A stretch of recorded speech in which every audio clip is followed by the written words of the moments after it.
Апыр-ай, мына заман не болып кеткен?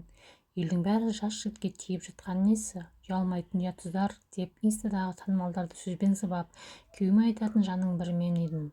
Ал осы сөздерді біреулер маған айтады десе, сол жерде ол адамның шашын жұлуға баратынымна мен бейбақ өз нәпсімді тия алмай қор болғанымды қарашы. Қайдан ғана өзімнің баламнан да кіші балаға есім кете ғашық болдым. О, тоба, сүріндіргенде де оңбай сүріндім ғой. Досқа күлкі, дұшпанға табақ қылдың-ау деп әбден жылап аламын. Сонша нәпсімнің құлы болатындай сезімге еретін қандай күш мені сиқырлап алды. Айналдырған 6 айдың ішінде 25 жыл тіккен отауымды өз қолыммен тас-талқан еттім. Мен көп балалы отбасында өмірге келдім. Бала кезден ешкім маған назар аудармады. Ел қызығатындай әдемі болмасам да, мүсінім бір қалыпты. 5 бала тусам да не толықпаймын, не азбаймын. Мектепте өте белсенді оқып, мұғалім мамандығына тапсырдым. Қызыл дипломмен бітірсем де, жігіттер жағы маған сөз айтпады. Іштей қатты армандайтын едім. Басқа қыздар секілді жігітпен жүріп, киноға барсам, әйтеуір сондай керемет сезімді бастан өткізгім келеді. Өзім әр жігітке сырттай ғашық боламын, бірақ олар маған бірде-бір рет болсын қараған емес. Сол үшін өзімді іштей жек көріп, жылап алатынмын. Бар жұбанышым кітап болды. Қызылмен бітіргесін жұмысқа тұру қиын болмады.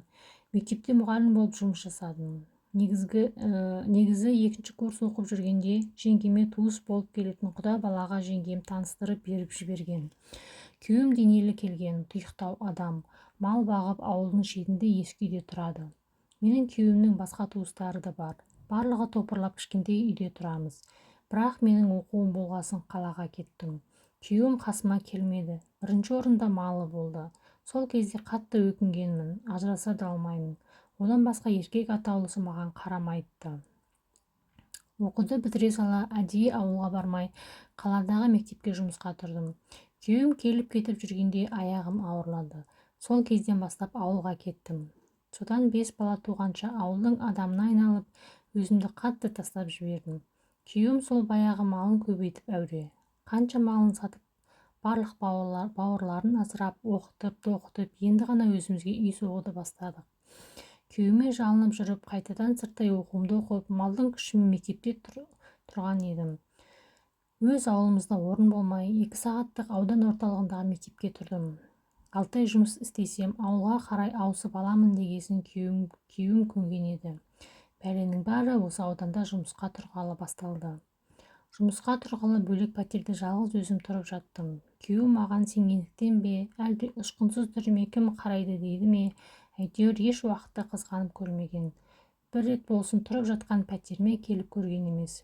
Тек жұма күні хабарласып, қайтасың ба деген сөзді естимін. Мені сағынып, іздеп жатыр екен деп сезім жылт етеді. Бірақ босқа үміт еткенімді білгенде іштей мұңайып қаламын.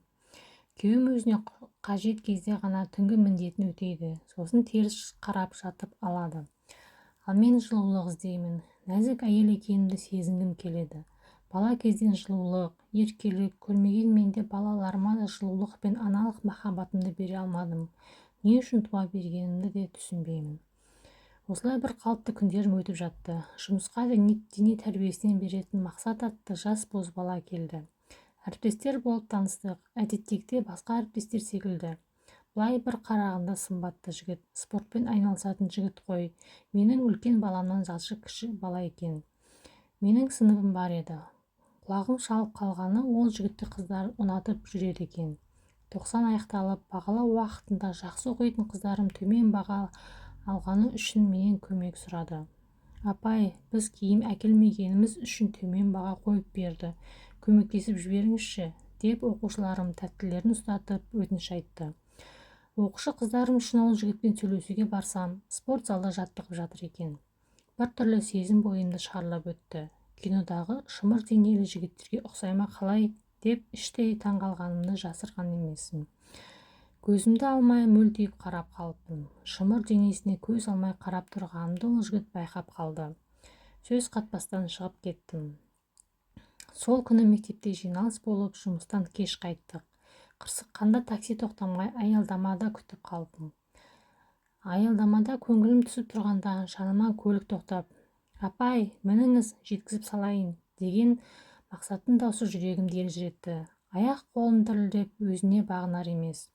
Түсініксіз сезім. Негізі бағана қыздарым үшін сөйлесуге барғанда тілім байланып ештеңе айтпай кетіп қалған едім. Апай, бағана не үшін келіп едіңіз деп Мақсат сұрағын қайта қойды. Өзімді сәл реттеп алып, Мақсат, бір жолға қыздарыңды кешіріп жақсы баға қойып берсең деп сөзімді жұтып қойған секілді үндемей қалдым. Ол жігіт әбден өз ісіне машықтанған, менің әр сөзімді бақылап, өзіне бір түрлі көз қараспен қарағанымды әлде қашан білген екен. Жарайды апай, бірақ бір шартымды орындайсыз. Қазір менімен бірге тамақ ішесіз дегенде одан әрі қобалжып кеттім. Жарайды деген сөзді айтқан мен ішімнен қатты қуандым. Көптен бері жападан жалғыз тұратын мен үшін ерекше күн болмақ. Осылай алғашқы кездесуіміз басталды. Сол күні қымбат ресторанға апарып, тамақтанып болған соң гүл сыйлағанда есімнен тана жаздадым.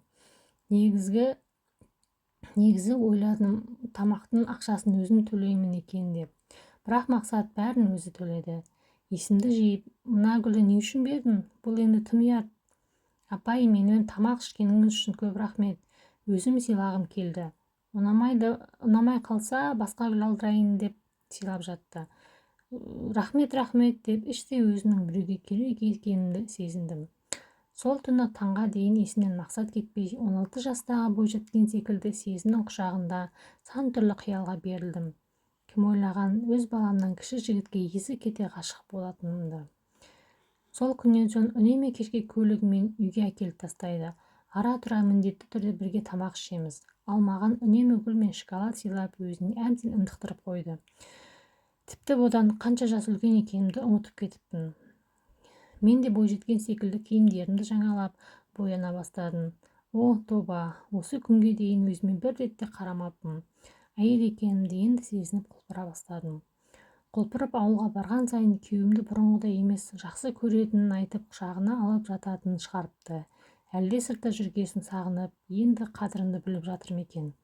Қызық енді, неге баяғыдан бері осылай сезім көрсетпеді?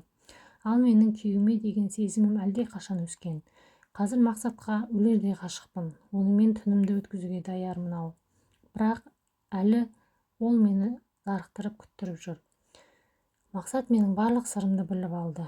Енді мен тұрып жатқан пәтерге көшіп келгісі келетінін айтқан. Мен қуана келістім.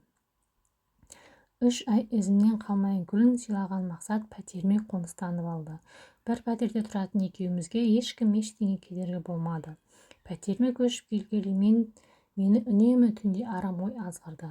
Мақсат та әдейілеп шортимен ғана жүреді. Сымбатты, шымыр денесіне көзім түскен сайын шыдамай кетіп өзім жабыстым. Ол да соны күтіп жүргендей төсек майданы басталып кетті. Өзімді әлемдегі ең сұлу әйел екенімді сезінген күнім сол түн болар. Сол күннен соң құшағымыз ажыраған емес. Үйреніскен соң Мақсат мені төсекте қалай болса солай пайдаланады. 2 ай әбден мені өзіне жіпсіз байлап, айтқанын істете білген бұл бірде үйге келмеді. Көлігімді соғып алдым. Адам жарақаттап, ішім сотқа кеткелі жатыр деп мектептегі жұмыстан шығып кетті.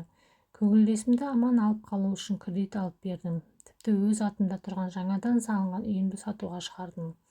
Мақсатым сан қилы өтірігін айтқанда әбден сендім ғой, мен сорлы. Атында тұрған үйді сатуға шығарғанда күйеуім жанжал шығарды. Негізі ол үйде күйеуім малын сатып салған болатын. Құжаттарын мен реттеген соң күйеуім сенің атында тұра берсін деген еді. Ауданға барып құжаттарды реттеуге малдан қолы босамай, мен сорлының жолдан таятынын білмеді ғой. 2 көзімді ғашықтықтан шел басқан мен тіпті балаларымды да аямадым. Күйеуіме шындықты мойындай салдым. Бәрібір ажырасамын деп жүрген едім. Мақсат Кореяға жұмысқа барайық деп жүрген. Соған еріп кетемін, кредит төлеуім керек. Ашуы келген күйеуім әбден соққыға жықты. Абыройында үйінен де айырдым. Күйеуім туыстарыма менің шындығымды айтқан екен. Әке-шешем, басқа туыстарым келіп ақыл айтқан болды. Ешқайсысында тыңдамай, үйді сатып, 5 баламды жылатып, көңілдесіме жетіп келдім. Ол ақшаны алған соң тайып тұрды. Мен Кореяға барамын деп дайындалып жүрмін. Мақсат виза жасатам деп үйден шығып кеткеннен кейін келмеді. 3 күн уайымдап, тастап кеткеніне сенгім келмей жылап жаттым. Болмағасын полицияға барып арыз жазайын десем, туысы емеспін. Арада бір ай өтті. Көлігін көріп қалдым. Жүгіріп алдына шыққанда өзі де шошып кетті. Сүйреп көлігіне мінгізіп ешкім жоқ жерге апарды. Мен жас қыз секілді жылап, неге тастап кеттің деп сұраудамын. Ол ашуланып, кәрімстан, енді өзің көзіме көрінуші болма. Сенде енді ақша жоқ деп мені пайдаланғанын айтып жатты. Сонда да оның кеткенін қаламай, ақша тауып беремін, тек жанымда болшы деп жалынып жатырмын. Мақсатқа жалынып көндірген секілдімін. Бірақ төсекте бірге болғысы келмейді. Ол үшін де біраз ақша беруім керек. Микрокредит займдарға кіріп, тағы кредит алып мақсатқа бердім. Сол күні ғана кәдімгідей жезөкше қыздар секілді маған өліп-өшіп төсек ләззатын сыйлады. Ал ақша жоқ кезде мақсат та жоқ. Айналдырған бір айдың ішінде кредитке кіріп өзімді таппай қалдым. Ал мақсат менен бөлек тағы мамаша көңілдес тапқан сірә. Өлдім келмей кетті. Тағы да ешкімге керексіз болып қалдым. Қалтамда көк тиын жоқ. Жұмыстан да шығарып жіберді. Мақсатты ойлап қайғырамын деп жұмысқа бармай жатып алған күндерім өте көп еді. Бәрінен айырылғанмен ауылға барып едім. Ұлым есіктен сығалатпай қуып шықты. Менің не бүлдіргенімді ауылдың бәрі біледі екен. Бәрінен де ең қиыны, менің кесірінен қызым өзіне қол салып аман қалыпты.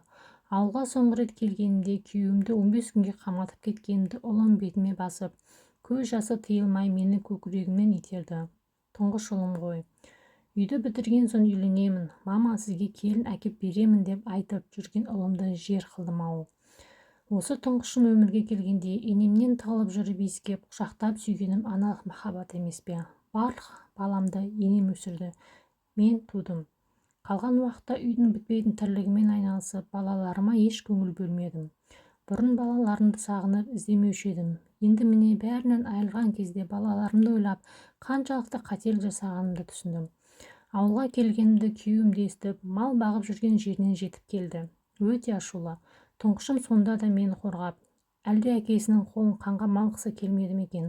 Мама, өтінемін, кетші, енді қайтып келмеші деп жылап, көз жасын сүртіп әкесін тоқтатып жатты. Осы бір жағдайға қалай ғана жеттім? Алтындай ұл қызымды қалайша тастап кете бардым?